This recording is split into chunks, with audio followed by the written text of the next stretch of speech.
In the U.S., 130 people die every day from the opioid crisis. 130 people. We believe many of those deaths and the addictions that cause them are preventable. The opioid epidemic affects everyone, from office workers with back issues who spend long days behind a computer, to construction workers who perform physically demanding work, like building an addition on a hospital.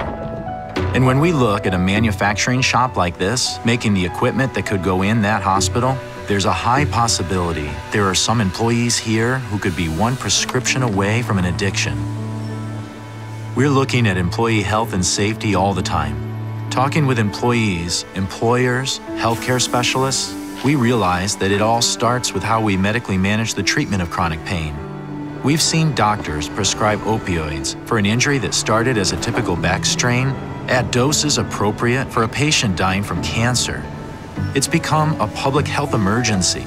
We need to stop this sort of behavior before addiction takes a hold. That's why Travelers created the Early Severity Predictor.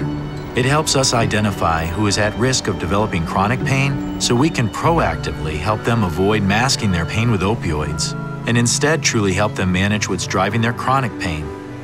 The long-term solution to chronic pain is not opioids. And that's why we take an active sports medicine approach to help injured employees get back to work as soon as medically appropriate. And we're seeing promising results. Employers are seeing their injured employees recover faster, return to work sooner, and be less likely to experience long-term chronic pain. But the real benefit of our approach is not only for the individuals and their families, it's for society as a whole. We're able to help stop the spread of the opioid crisis. If you treat the cause, the symptoms disappear. I'm Rich Ives, Travelers Vice President of Workers' Compensation Claim.